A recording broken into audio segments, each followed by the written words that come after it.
go ahead and have you raise your right hand. Do you swear or affirm any testimony you're about to give in the matter now pending before the court is the truth, the whole truth, and nothing but the truth, so help you God? I do.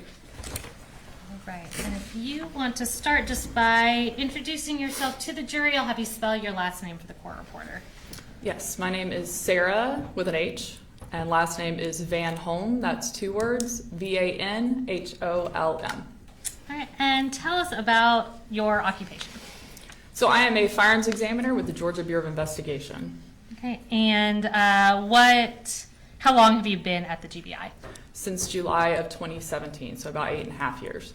All right, and talk us through kind of your educational background and training that's led you to this position.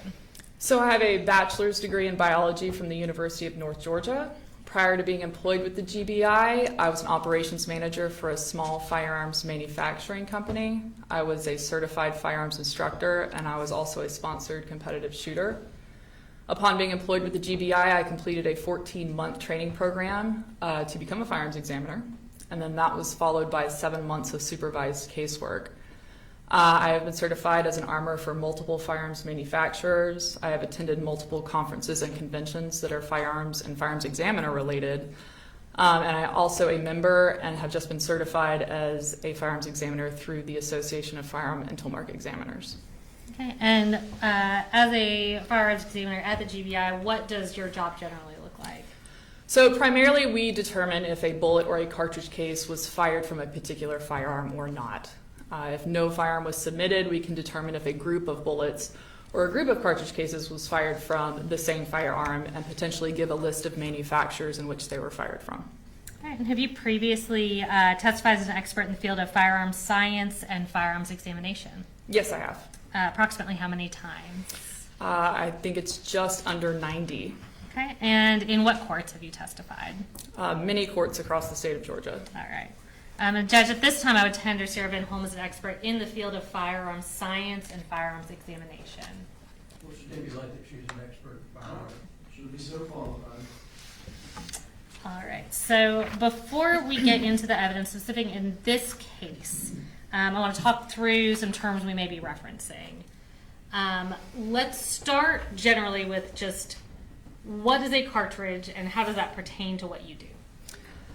So as firearms examiners, what we are looking at are the repeating patterns of markings that are formed during the manufacturing process of a firearm that are then imparted on the different components of a cartridge during the firing process of that firearm. So a cartridge is a single unit of unfired ammunition. I have a demonstrative as well, if that's acceptable. Any objection? No problem. Okay. A cartridge is a single unit of unfired ammunition, and it is composed of 4 main parts. Your main housing being what we call a cartridge case, sometimes referred to as a shell casing.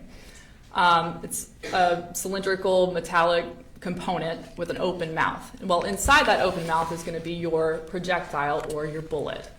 Inside of that cartridge case is going to be your gunpowder, and then on the base of that cartridge case is going to be what's called a primer. Kind of looks like a button.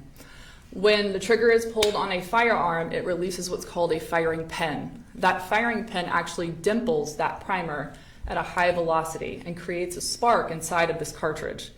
That ignites that gunpowder and creates a rapid gas expansion or a combustion. And what that does is it actually dislodges this projectile from the mouth of the cartridge case and sends it traveling down the barrel of the firearm, where this projectile is going to pick up markings from the rifling of that barrel. Well, because of equal and opposite reactions, as it's pushing this bullet down the barrel of the firearm, this cartridge case is also slamming into the bolt or breech face of the firearm, expanding slightly inside the chamber of the firearm, and then depending on what type of firearm it is, it's being extracted and kicked out of the firearm as well.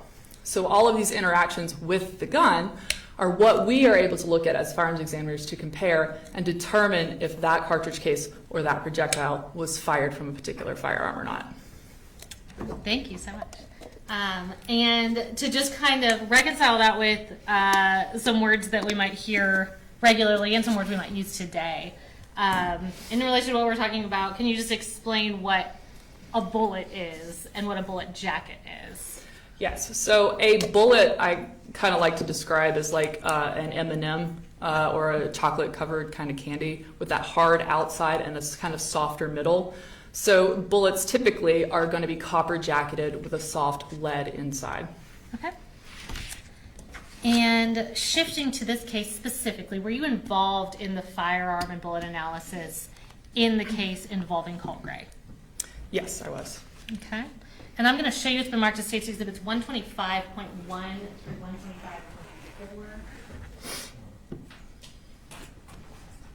And can you just review these, identify them, tell us what they are and if they're fair and accurate copies of those.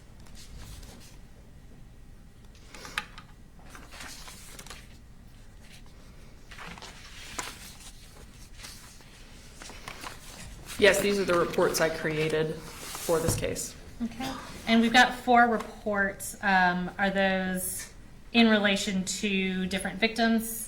Yes. Okay. And can you tell us which victims are associated with those reports? Yes, so State's Exhibit 125.1 is the report for that contains the victim Anna Christina Ermi. I apologize for the names. You fine? State's Exhibit 125.2 is for the victim Christian Angulo. 125.3 is for Mason Skirmerhorn, and then 125.4 is for Richard Aspinwall. All right. And Judge, at this time we would tender State's Exhibits 125.1 through 125.4 into evidence. We don't have any objection to her testifying about it, but that's not something that will go to the jury. All right, 121.1 through 4 are admitted into evidence, and we'll take that up later. Okay. And you can use those for your reference throughout your testimony as needed. I'm going to turn your attention back to October 4th of 2024. Were you employed at the GBI Crime Lab on that date? Yes, I was. And on that date, did you examine a firearm that you received from Region 11 of the GBI? Yes, I received evidence from Region 11. Okay. And when was that firearm received by the crime lab from Region 11? The firearm was received on September 11th, 2024. And who requested examination? GBI Region 11. Okay.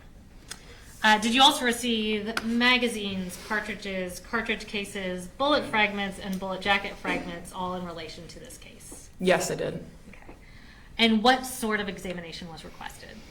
So it was requested that I look at the projectiles from the autopsies and the cartridge cases I received and determine if the firearm I received fired them.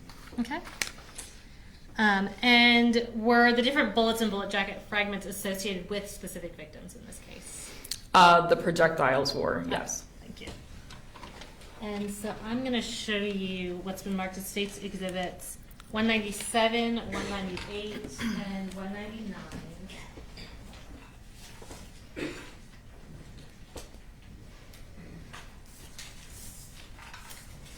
And can you just identify what these are?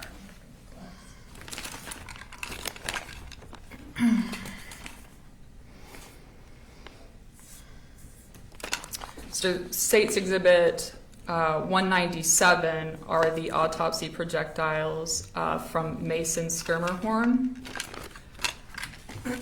State's Exhibit 198 are the autopsy projectiles from Richard Aspinwall. And State's Exhibit 199 are the projectiles from autopsy from Christian Angulo. Okay, and are these all some of the fragments that were provided to you to examine in this case? Yes. All right, and do they include ones that you were able to compare to the gun? Some of them were, yes. Okay, and do they appear to be in the same condition as when they were tested? Yes, they do. Are your initials also on boxes containing the evidence? Yes, they are, as well as the seal. Okay, and so Judge, at this time, we are going to tender States 197, recovered from Mason, 198, recovered from Coach Aspinwall, and 199, recovered from Christian. No objection. All right, 197, Kate. All right, so what did you do with the evidence once you received it? So when I received the evidence, I sorted the evidence based on what we call class characteristics, and those are going to be characteristics that are indicative of the design of the firearm. So we want to make sure that the evidence is agreeing with the firearm that we've received. If it is agreeing with it, then we will test fire that firearm and then compare those ammunition components to what we received as evidence. Okay. Now, in this case, were there types of fragments that you couldn't compare? Yes, there were some fragments we could not compare. Okay, and what would be some reasons that you wouldn't be able to do that? So when a projectile hits an object, it can break into different pieces. So it may not have any rifling on it once it breaks into those fragments. And then also there were some lead fragments as well, so that's going to be the inside of the projectile, so that just has no information for us. Okay. And I want to go through some of what you were able to compare to a gun. I guess we can start with regarding Mason.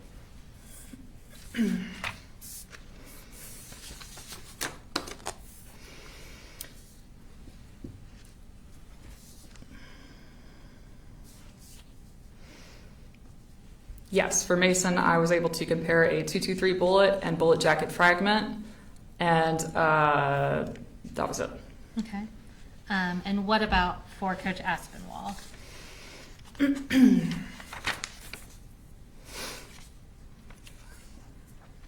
Coach Aspinwall was .223 bullet and bullet jacket fragment and an additional .223 projectile bullet. Okay. And for Christian?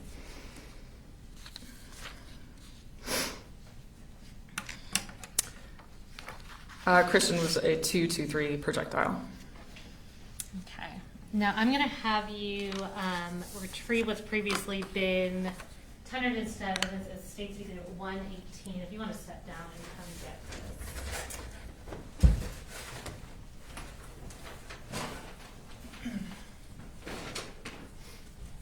And again, this has been secured and has a gun lock on it. Yes, so for the court, it is. And so is this the firearm that was provided to you in relation to this case?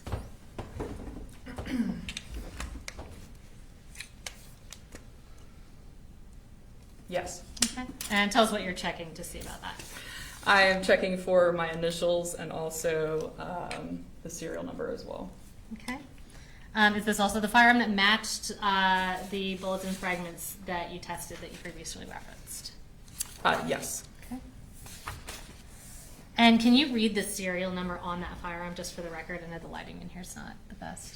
Yes, it's 20 L as in Lima 185839. Okay. And what kind of gun is this? This is an AR-15-Style semi-automatic rifle. Okay. And talk to us a little bit about the characteristics of this weapon. So characteristically, this is again, a semi-automatic, but it's a rotating bolt gas impingement type firearm. Okay. And approximately how much would this kind of weapon cost? This brand is probably going to be, I mean, obviously there's factors, but it's going to be around probably $1,000. Okay. What's the trigger weight of this firearm? So I did perform trigger pulls on this firearm. We take 3 trigger pulls and then take an average of those, and it was 7.25. Okay, and for pounds. someone who might not know what that means, can you explain what that is? Yeah, 7.25 pounds, which is essentially the amount of force it takes for this firearm to discharge when pulling the trigger. Okay. And can you give us kind of something of an analogous weight to sort of quantify what that would feel like? Yeah, so like a gallon of milk is about 8 pounds. Okay. And is that a typical trigger pull for this type of gun? It's not abnormal. Okay. You testified this was a semi-automatic rifle. Can you explain what that means? Yeah, so semi-automatic essentially means this firearm will fire 1 cartridge per pull of the trigger. So when this trigger is pulled, a projectile will travel down the barrel of the firearm. That bolt will cycle, which means that it will move rearward. When that bolt moves rearward, it's actually going to extract a cartridge case from the chamber of this firearm and eject that cartridge case from the firearm.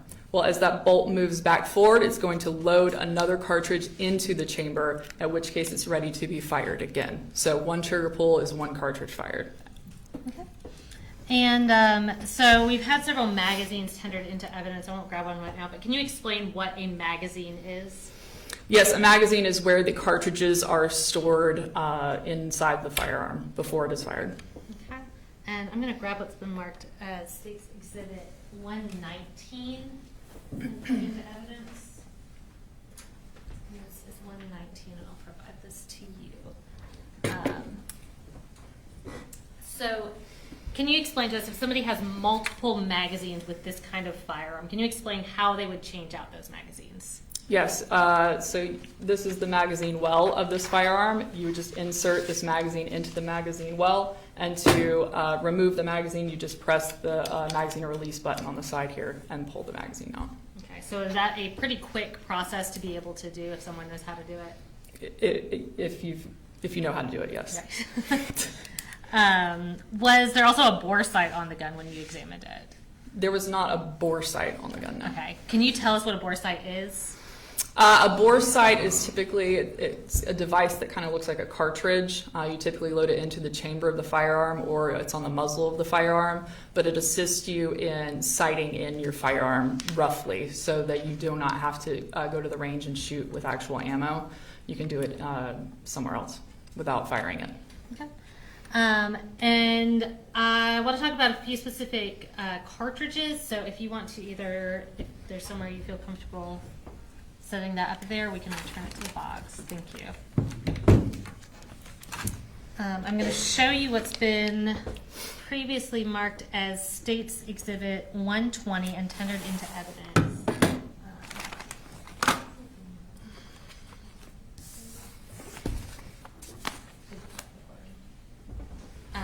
So this is tendered into evidence as State's Exhibit 120, and we're going to try to grab some scissors for you.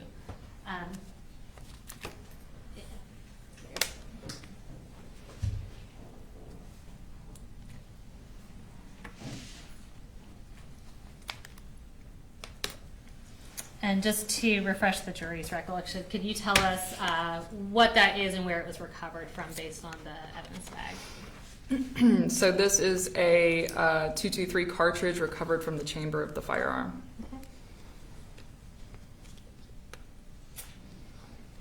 So if you can, we'll move that from its evidence bag just so you can show the jury while we're talking about it.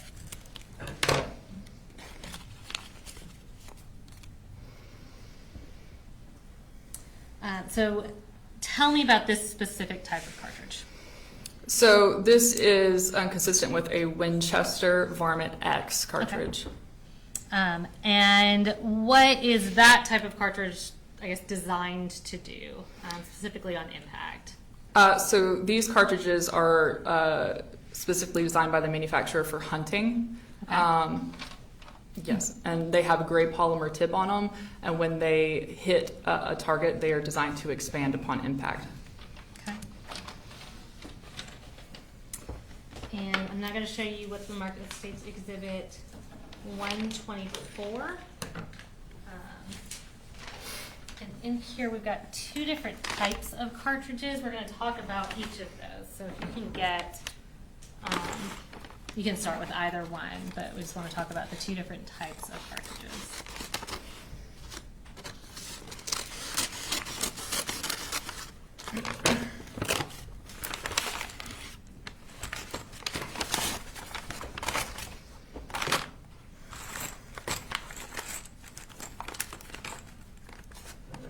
Sorry, there's a lot of layers going on there.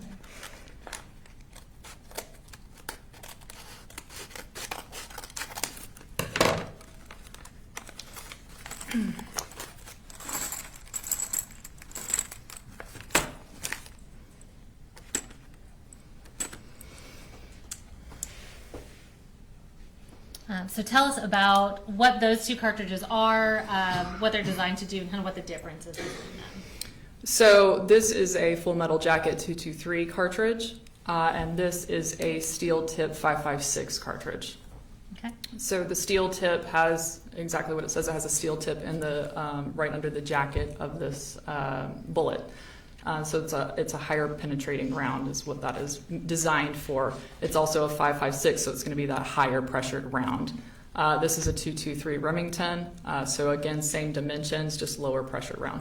Okay, and you said full metal jacket. What does that mean? Full metal jacket means that the jacket is covering the entire projectile. Okay. And is that designed, does the jacket help as far as penetration goes, or what would be the purpose of that?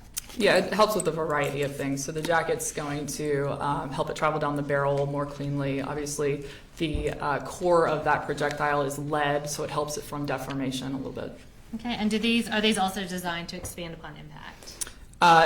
The full metal jackets are not, no.